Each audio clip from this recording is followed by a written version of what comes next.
I'm Ashley Bennett, 30 years old, and I walked into my parents' Christmas party in suburban Akron, Ohio, thinking this year would be different. I brought gifts worth $3,000, hoping to bridge the gap after they excluded me last year. The second I stepped through the door, my brother stared me down. "You shouldn't have come," he said, his voice dripping with disdain. My dad chuckled from across the room. "No one even remembered you last year." My mom stayed silent, her back turned arranging food. Their words hit like a punch, but I didn't flinch. I forced a smile, set the gifts down, and walked out without a word. 30 minutes after I left, my phone began to ring non-stop. One call confirmed that everything I had been preparing for so long was finally complete. The next call told me that certain doors had closed and would never open again. If you were in my shoes, treated like a stranger in the middle of your own family, would you walk away in silence or make sure they'd never forget you? Leave a comment. I want to know what you would do.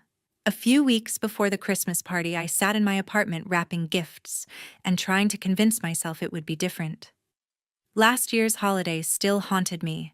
I wasn't invited, not really. Just a forwarded email blast sent to half the relatives, no personal note, no call. I kept refreshing my inbox, hoping for a direct message, something that said I was part of the family. Nothing came.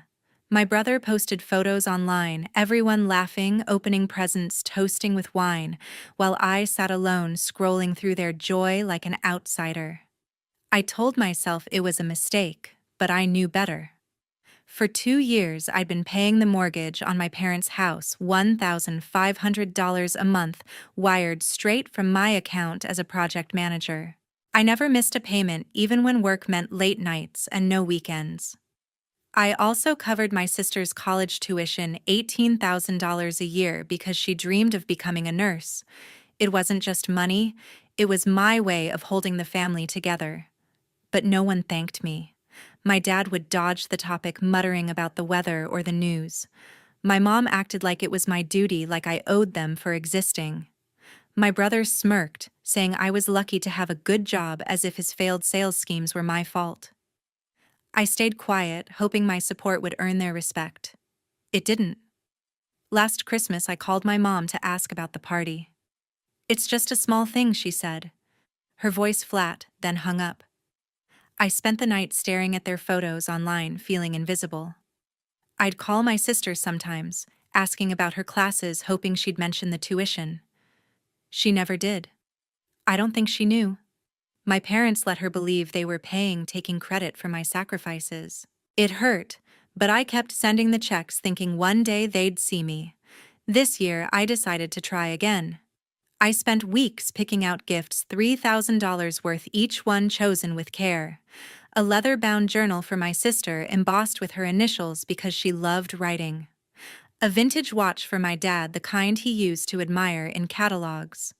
A silk scarf for my mom in her favorite shade of blue. Even a sleek pen set for my brother, hoping it might spark something in him. I thought these gifts could be a bridge, a way to show I still cared. I spent hours wrapping them, tying ribbons, writing cards. I told myself this Christmas would be different, that they'd finally see my effort. I called my sister a few weeks before to confirm the date. She sounded distracted, busy with finals, but didn't mention the tuition. I didn't bring it up. I emailed my mom to ask if I could bring anything. No reply.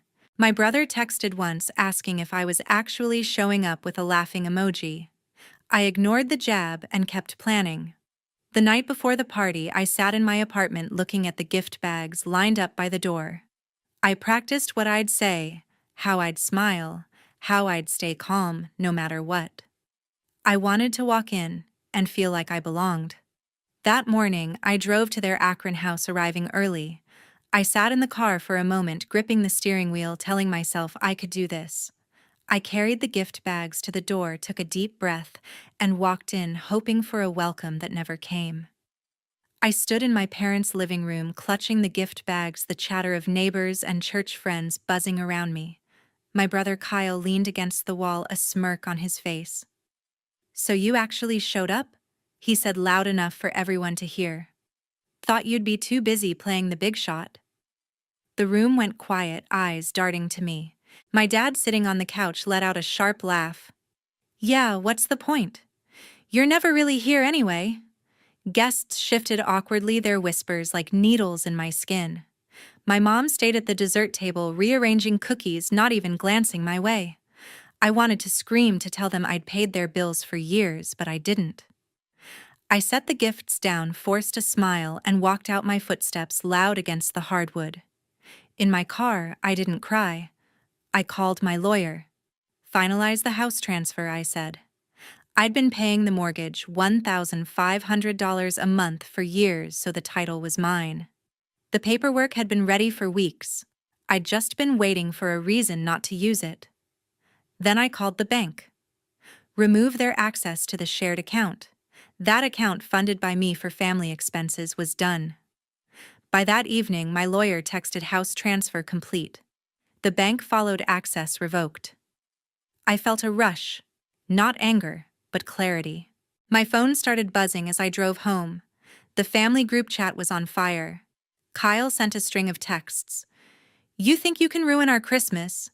You're pathetic. My dad wrote, this is your fault for making a scene. You're no daughter of mine. My mom sent one word, selfish. Their words didn't sting anymore. They just confirmed what I already knew. They didn't mention the years I'd paid their mortgage, utilities, even Kyle's car payments. They acted like I'd betrayed them, not the other way around. The next morning, my sister Nicole called, her voice trembling.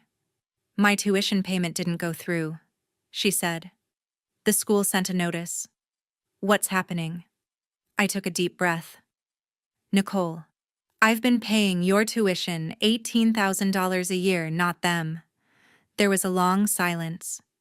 They said they were covering it, she whispered, her voice breaking. I could hear the shock, the first crack in the lie they'd fed her. Check your email, I said. I'd sent her bank statements, every tuition payment, every mortgage transfer, all from my account. I've been keeping this family afloat. They've been lying to you. Nicole didn't say much after that. Just a quiet, I didn't know. I could tell she was reeling. Take your time, I told her.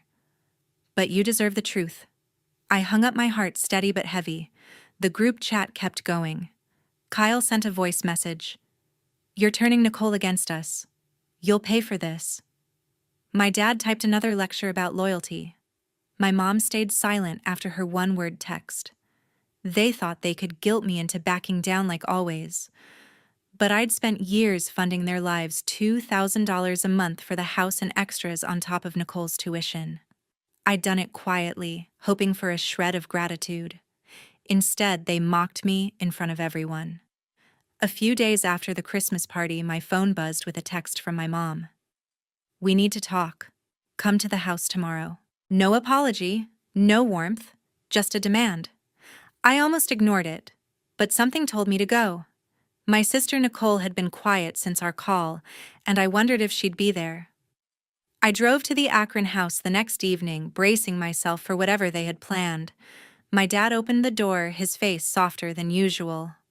Good to see you, he said, like nothing had happened. My mom sat at the dining table, her hands folded, offering a tight smile.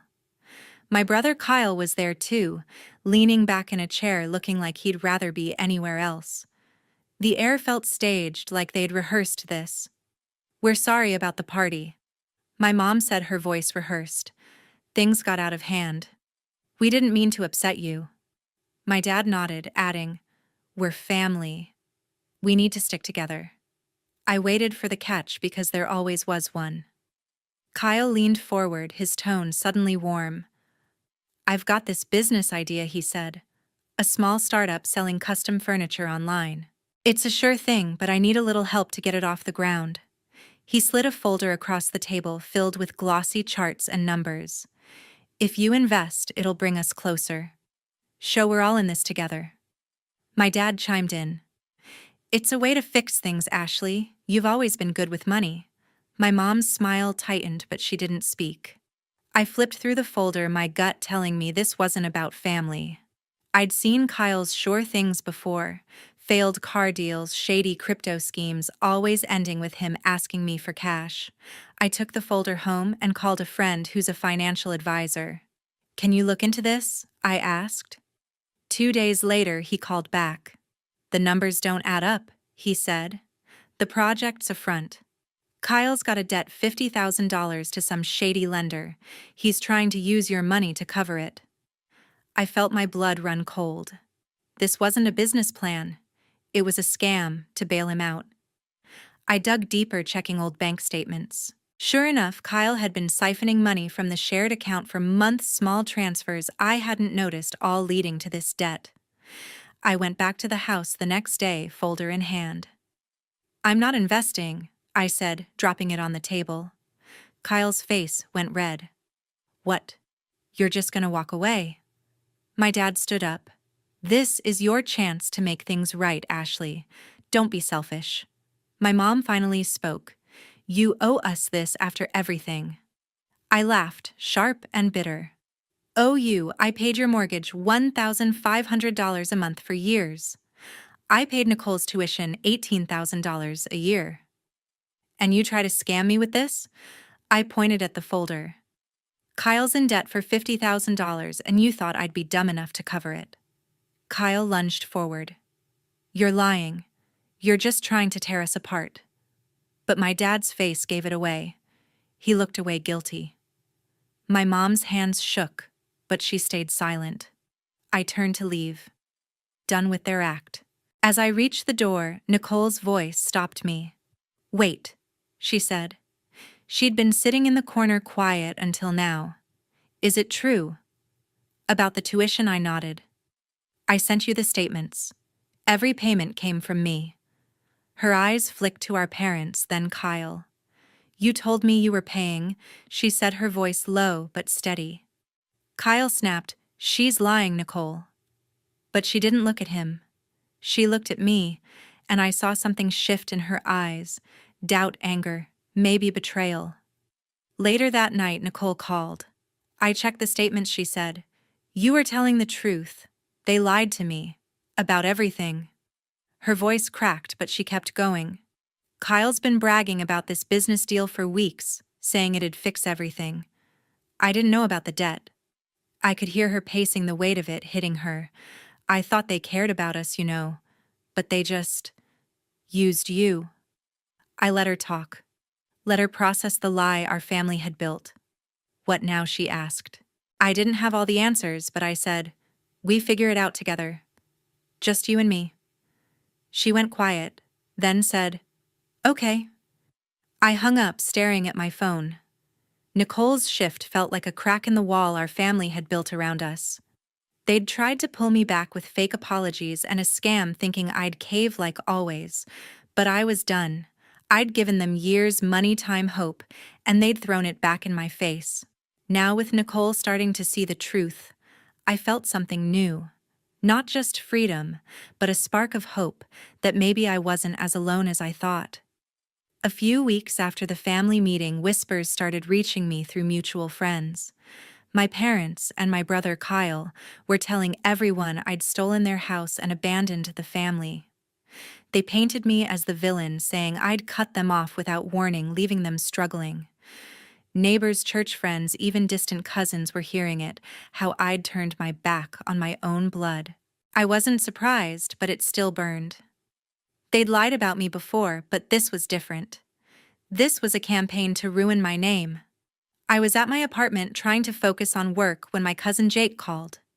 "You need to hear this," he said, his voice low. He'd been at a family barbecue I wasn't invited to and overheard my dad talking. "They're saying you took everything he told me. But I found something you should see." Jake emailed me a folder, screenshots of emails, and a scanned contract. The emails were between Kyle and a shady lender discussing a loan of $50,000. The contract had my name on it. My signature forged, tied to a loan I'd never seen. Jake had gotten it from a friend who worked at the lender's office. "Kyle used your name to borrow money," Jake said. "I thought you should know." I sat there staring at the screen, my hands shaking. Kyle hadn't just tried to scam me with his fake business plan, he'd been using my identity to dig himself out of debt. The emails showed he'd been planning it for months, even before the Christmas party. I felt sick not just at him, but at my parents. They had to know. They'd pushed his business idea, guilt-tripped me into considering it. This wasn't just Kyle's mess, it was theirs too. I didn't confront them right away. I needed to be smart. I called my lawyer, sent her the folder, and asked what I could do. "This is fraud," she said. "We can report it, but you'll need to decide how public you want this." I thought about it for days. Part of me wanted to keep it quiet to avoid more drama. But they'd already dragged my name through the mud. I wasn't going to let them rewrite the story. I compiled the evidence emails, the forged contract, even bank statements showing my payments for their house and my sister's tuition. Then I sent it all in a group email to every family member and friend who'd heard their lies. I didn't write much, just, "This is the truth. Decide for yourself." The fallout was instant. My phone lit up with texts and calls from cousins, aunts, even people I hadn't spoken to in years. Most were shocked, some apologetic for believing the rumors. My dad sent a single text, "You didn't have to do this." My mom called, her voice shaking with anger. "You're destroying us," she said, then hung up. Kyle didn't reach out, but I heard through Jake that he was panicking. The lender had seen my email and contacted the authorities, accusing Kyle of fraud. By the end of the week, he was under investigation, his name tied to a police report. The whispers in the community turned. Neighbors stopped inviting my parents to events. Church friends who'd once praised my mom's baking now avoided her. My dad's golf buddies started asking questions, and he had no answers. Their story was crumbling, and they knew it. They stopped spreading rumors, but the damage was done. They'd lost the trust of everyone who mattered to them. Nicole called me that weekend. I saw the email, she said, her voice steady but heavy. "I can't believe they let Kyle do that to you." I told her about the forged signature, how our parents had backed his lies. She went quiet for a moment, then said, "I'm done with them. I can't keep pretending they're good people." It wasn't just words, she meant it. She blocked their numbers, stopped answering their texts. "You're the only one who's been honest with me," she said. "I'm with you now." I felt a weight lift, but it wasn't joy. It was relief, mixed with grief. Nicole and I were building something new, but it came at the cost of the family I'd once fought to keep together. I'd spent years paying $1,500 a month for their house, $18,000 a year for Nicole's tuition, trying to prove I belonged. They'd taken it all, then tried to bury me with lies. Now, with Kyle facing a fraud investigation and my parents' reputation in tatters, I didn't feel victorious. I felt free, but it was a heavy kind of freedom. I looked at Nicole's text, "We'll figure this out together," and knew I wasn't alone anymore. That was enough for now. 3 months after the truth came out, I packed up my life in Akron and moved to Portland, Oregon. I'd always wanted to live somewhere green, somewhere new, where the air didn't carry the weight of old wounds. My sister Nicole came with me. She was still in college, working toward her nursing degree, and I wanted to make sure she could finish without worrying about money. I set up a direct fund for her tuition, $18,000 a year, same as before, but now it was just between us, no middleman, no lies. We rented a small apartment near the Willamette River with a view of the city lights that felt like a promise of something better. For the first time in years, I woke up without dreading a family text or call. Back in Akron, things fell apart for the others. My brother Kyle couldn't outrun the fraud investigation. The lender pressed charges after my email exposed his forged signature. By spring, he was slapped with a fine $10,000 and a year of probation. He tried to spin it, telling anyone who'd listen that he was the victim, but no one bought it anymore. My parents didn't fare much better. Without my payments of $1,500 a month, they couldn't keep up with the mortgage. The bank foreclosed on the house by early April. They moved into a cramped rental across town, their pride as broken as their reputation. I heard through a mutual friend that my dad stopped going to his golf club, and my mom's church group had all but iced her out. They didn't reach out to me, and I didn't expect them to. Nicole and I built a new routine in Portland. She'd study at the kitchen table, books spread out, while I worked remotely managing projects from a coffee shop with huge windows and the smell of fresh espresso. We'd talk over dinner, real talks about her classes, my work, or just dumb stuff like which food cart had the best tacos. She didn't mention our parents, or Kyle and I didn't push her to.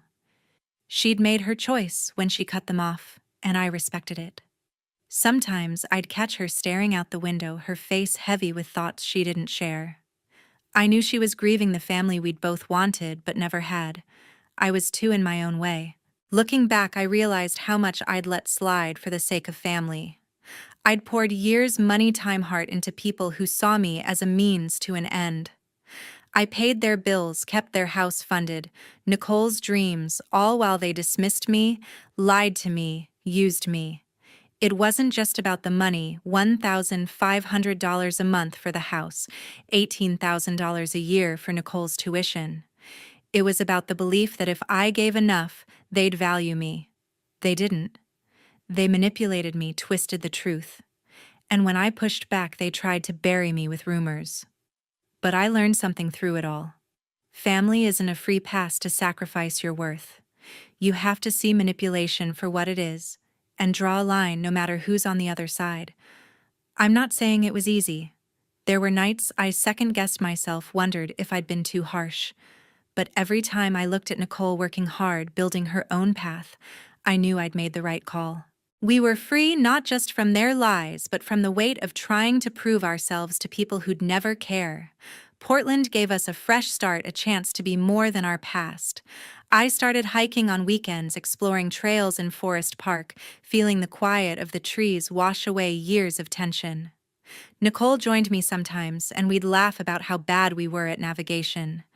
It was small, but it was ours. If you're listening to this, I want to say thank you. Sharing this story hasn't been easy, but it's helped me let go. I hope it helps you too. Maybe you've got your own story, your own lines to draw. Drop a comment, tell me what you think. Have you ever had to walk away from someone who was supposed to love you? How did you find your strength? And if this resonated, hit that subscribe button. It means the world to know I'm not alone in this. For me, the lesson was clear. Family doesn't mean you owe anyone your worth. Recognize when you're being used, set your boundaries, and don't be afraid to choose yourself. I did, and I'm finally free.